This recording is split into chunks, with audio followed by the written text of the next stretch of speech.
Agapira.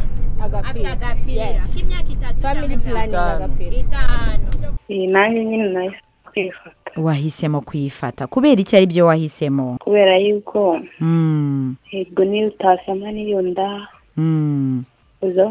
yego ndakumva. niyo utasama niyo nda warwarira n'ibirwara by'amoko menshi nyine ugasanga nyine bikuviriye n'ibibazo. Njyewe nakubeshe nirinda gukundana n'abahungu cyane. Naho tugiye kuryamanira nkababwira bakoresha agakingirizo. Njye ndibarira. Njye nibarira rwose bikagenda neza.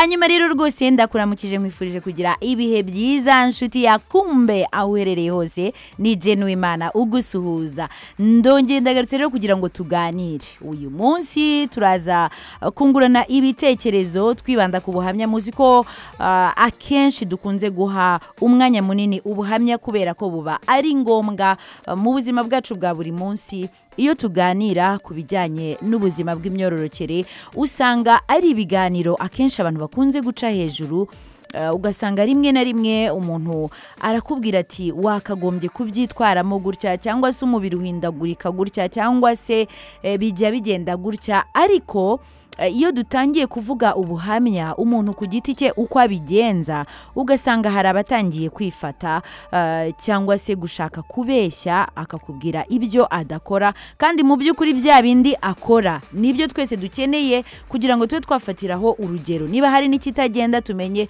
aho twakosora, kuko icyo tugamije harimo kugabanya izi nda ziterwa abangavu, harimo kwirinda indwara zandurira mu mibonano mpuzabitsina, harimo kwiyungura ubumenyi, kuko burya iyo usobanukiwe mu kwisobanukirwa bituma ufata n'ibyemezo bidashingiye ku bujiji, kuko iyo ufashe ibyemezo bishingiye ku bujiji inshuro nyinshi bigira ingaruka mbi ku buzima bwa buri munsi. Ariko iyo usobanukiwe burya bituma unafata ibyemezo byiza ukamenya icyo gukora. Kuba uzi icyo gukora burya ni ibintu byiza cyane ku muntu w'umujene. Niyo mpamvu rero HDI yahisemo kukuzanira iki kiganiro kumbe igafatanya na Kiss FM kugira ngo kibashe kukugeraho, kandi nawe ikaba yaguha umwanya wo kugira ngo wisanzure nawe utangemo ibitekerezo byawe uko ubyumva. Uyu munsi rero turavuga ku ngingo yakunze gukurura impaka, ndetse no mu minsi ishize yakuruye impaka nyinshi, ingingo yitwa kuboneza urubyaro. Hari benshi bavuga bati ntago twumva ukuntu umuntu w'umwangavu yaboneza urubyaro kandi ataranabyara na rimwe. Batese bishoboka gute? Kandi nyamara iyo ugiye mu mikorere mu buzima bwa buri munsi usanga kuboneza urubyaro ari ibintu buri wese, reka mvuge guhera ku ngimbi, guhera ku mwangavu, kugera mu cyiciro cy'izabukuru, wa muntu wese wageze mu gihe ashobora kuba yabyara, kuba yasama cyangwa se yatera inda. Ni uburyo akoresha kugira ngo yirinde kuba yasama cyangwa se yatera inda mu buryo butunguranye. Ubundi nibwo buryo tuba tuvugaho iyo tuvuze kuboneza urubyaro. Rero ntugatinde kuri iryo jambo, ahubwo ujye utekereza ku migirire, ku byo umuntu ashobora gukora. Uyu munsi rero turavuga ku buryo buri wese ashobora kwihitiramo, kuko usanga bikunze gutera impaka, bamwe bagakenera guhitamo uburyo bw'abandi kandi bitari byo.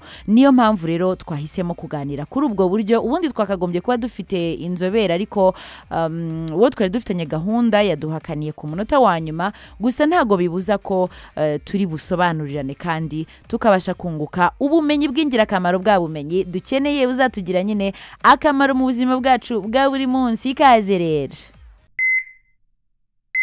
urimo uraganira na Jane Uwimana. Ikiganiro ni kumbe nk'uko bisanzwe buri cyumweru guhera isa 12 kugera isa 2 z'umugoroba. Tuba tuvuga ku buzima bw'imyororokere, tuba tungurana ibitekerezo, turushaho gusobanurirana ariko bigamije kwisobanukirwa kugira ngo umuntu amenye uko umubiri we ugenda uhindagurika ndetse nuko yakwitwara muri bya bihe nyine by'imihindagurikire, kuko iyo utabisobanukiwe hari ingaruka nyinshi zishobora kukubaho kubera ko wafashe ibyemezo, wakoze ibintu bishingiye ku bujiji bitari ngombwa. Niyo mpamvu rero uyu munsi turimo tuganira ku buryo buri wese ashobora kwihitiramo ese umuntu yahitamo ubuhe buryo bujyanye no kuboneza urubyaro, ese yamenya ate uburyo bumunogeye.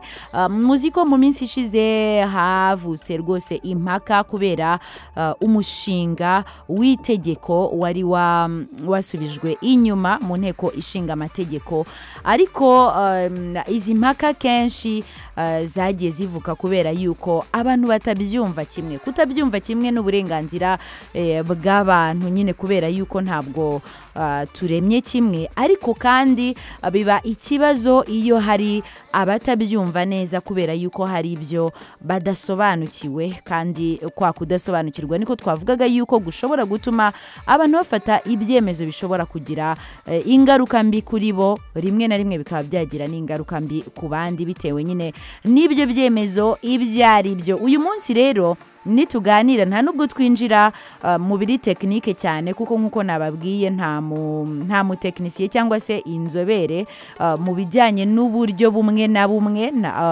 Hari uburyo bwinshi dusanzwe tuzi, dusanzwe dusobanukiwe, dushobora no gusobanura. Hari n'ubundi busaba inzobere ku buryo bwigiye hejuru, ariko kandi uburyo turi busobanurirane twibanze kuri bwa buhamya bwanyu. Turaza gusoza ikiganiro ubonye yuko nawe ushobora gusanga hari n'uburyo wari usanzwe ukoresha ariko utabizi ko ari ubwo buryo ukoresha. Utigute rero mu kanya gato ndabigusobanurira. Narindimo nkubwira rero yuko uyu munsi twahisemo kuganira ku kuboneza urubyaro, ariko noneho tuvuga ku buryo buri wese ashobora kwihitiramo. Ibyo bivuze iki? Bivuze yuko ntabwo ari kwa kundi dusobanura ngo urumva ngo bigenda gutya ngo bikorwa gutya, ahubwo ibisobanuro byacu bishingiye no ku buhamya bwa benshi, ibyo bagenda bavuga yuko bahisemo. Akenshi iyo tuvuze ku kuboneza urubyaro, abantu bahita bumva bwa buryo wenda bahisemo ntibubagendekere neza, bahita batangira gutekereza ku ngaruka mbi umuntu ashobora kugira abitewe n'amahitamo mabi no guhitamo uburyo wenda butajyanye n'imiterere y'umubiri we n'imibereho ye. Ibyo byose biba bigomba gushingirwaho, ugasanga biduhumye amaso ku buryo tudatekereza kuri bwa buryo nyirizina, ndetse n'ingaruka noneho nziza n'ibibi bishobora kuturinda. Ubwo ndavuga bya bindi bijyanye no kuba wasama mu buryo utateguye, bya bindi bijyanye no kuba watera inda ugasanga biragutunguye, utangiye kujya mu bibazo, mu nshingano zitunguranye, ari nabyo akenshi usanga bituma urubyiruko, abangavu, imibare y'abangavu baterwa inda zitunguranye, umubare ukomeza kwiyongera. Kubera iki? Kubera yuko akenshi iyo tuvuze ngo kuboneza urubyaro, abantu bahita bavuga ngo ngo muragira ngo bari abana batangire gufata imiti, kandi bitari byo. Ariko twibuke yuko ntabwo uburyo bwo kuboneza urubyaro bwose bushingiye ku miti. Icyangombwa nuko buri wese agira uburyo bwe amenya, akanabuhitamo, ariko akaba azi n'impamvu abuhisemo, kuko burya kuba wahitamo ikintu runaka ariko udasobanukiwe nabyo ntabwo bigufasha cyane. Ushobora guhindura ibitekerezo isaha iyo ari yo yose, ushobora no gushukwa. Kandi muzi yuko buriya mu mibare myinshi y'abaterwa inda bitunguranye, bariya abangavu baterwa inda harimo ababa bashutswe. Kuba rero bashukwa ni ukubera ubumenyi buke, niyo mpamvu tuba tugira ngo tubongerere ubwo bumenyi. komeza ugubwe neza nshuti ya kumbe urimo uraganira na Jane Uwimana. Twakomeje rero kuvuga ariko tutaratangira kubaha umwanya kugira ngo namwe mutange ubuhamya, kuko navuze yuko turi bushingire cyane cyane ku buhamya bwanyu. Buri wese avuga ati ngewe rwose nahisemo gukoresha ubu buryo. Turimo turavuga rero ku buryo buri wese ashobora kwihitiramo, buri wese yakwihitiramo kugira ngo abe yaboneza urubyaro. Natangiye nsobanura yuko iryo jambo ryitwa kuboneza urubyaro abantu bakunze kurigiraho ikibazo, bavuga bati se ni gute umuntu w'umujene, umuntu w'umukobwa, umuntu ukiri muto rwose ashobora kuba yaboneza urubyaro kandi nyine ataratangira no kubyara. Ariko uko narindi gusobanura nuko buriya umuntu wese ugeze igihe cyo kuba yabyara, no kuvuga ngo igihe cyo kuba yasama cyangwa se igihe cyo kuba yatera inda, ibyo ari byo byose iyo abitekerejeho akaba azi yuko muri icyo gihe adashaka gusama cyangwa se gutera inda, kandi akaba azi yuko ashobora gukora imibonano mpuzabitsina cyangwa se nyine icyo gikorwa akaba yiteguye kugikora, yakabaye anatekereza kuri bwa buryo nyine ashobora guhitamo, cyangwa se ushobora gusanga kuri we uburyo yahisemo ari ubwo kuvuga ati ngewe nta nubwo ndi bukore imibonano mpuzabitsina. Ariko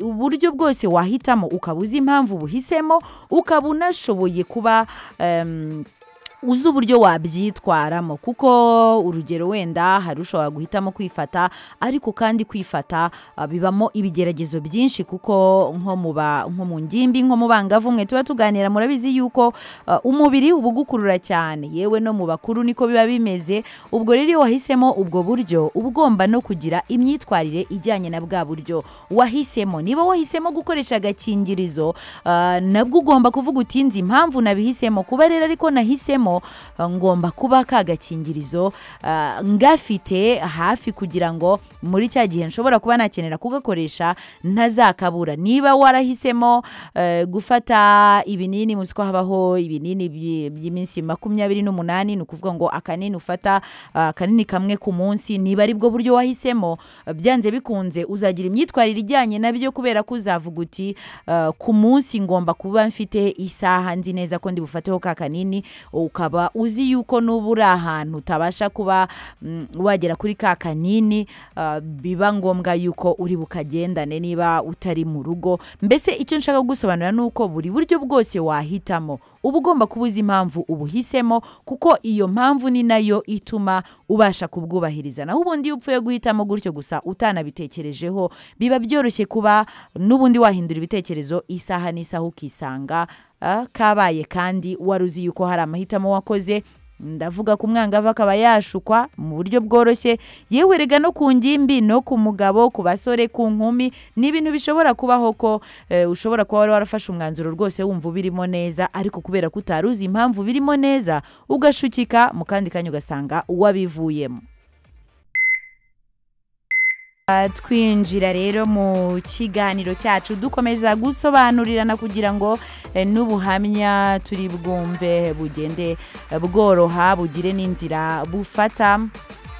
Uyu mugoroba turimo turaganira ku buryo buri wese ashobora kwihitiramo mu bijyanye no kuboneza urubyaro, ariko kandi ubwo buryo nyirizina ntabwo ari bwo turi butindeho, kubera ko hari n'ikintu kijya kiba kuri ibi bijyanye no kuboneza urubyaro, ni ukuvuga ngo kwirinda gutera inda cyangwa se gusama mu buryo butunguranye. Ikintu kijya kibaho nuko cyane cyane nka buriya buryo bukoreshwa kwa muganga, abantu benshi bagendera mu kigare, kandi iyo ugendeye mu kigare uhura n'ingaruka zitari nziza. Gusa amahirwe ahari nuko buriya buryo n'ubundi butangirwa kwa muganga. Iyo wagiye kwa muganga ukagira umwanya wo kuganira na muganga, arakubwira neza kugeza ubwo ubashije guhitamo, mufatanya guhitamo uburyo bujyanye na buri muntu. Ariko usanga kenshi abaganga twagiye tuganira ibi bintu bagiye babimbwira yuko usanga benshi mu bajya ko gusaba uburyo butandukanye bwo kuboneza urubyaro agenda afite amakuru yahawe na bagenzi be, agenda afite amakuru yahawe wenda n'inshuti ye, wenda inshuti ikaba yaramubwiye iti ngewe rero nakoresheje urushinge rw'amezi 3 ariko rwanguye nabi, nugerayo ntutume baguha urwo rushinge ahubwo uhitemo ubundi buryo. noneho ugasanga wowe wenda uburyo bwo gukoresha urushinge nibwo bwari kukugwa neza, ariko kubera cya kigare ugiye no gushaka ibyo ubeshya muganga, kuko kenshi ubundi muganga ntabwo akunze kugendera kuri ayo makuru uba umuhaye, ahubwo bikunze kubaho ko hari abajijisha ugashaka kwemeza muganga ko atari ubwa mbere ukoresheje bwa buryo kugira ngo nyine byoroshye yuko ari bube yaguha ubwo buryo, kandi wenda ugasanga nubwo ubishyizemo imbaraga nyinshi kugira ngo bwa buryo runaka ushaka kwihitiramo ubugereho butanagukwiriye. Iyo rero utazi impamvu, ya mpamvu ituma uhitamo ubwo buryo, nicyo gituma usanga n'ubundi bikugiraho ingaruka zitandukanye. Nari ndimo mvuga mu kanya ko niba wahisemo kwifata ugomba kubuza impamvu wahisemo kwifata.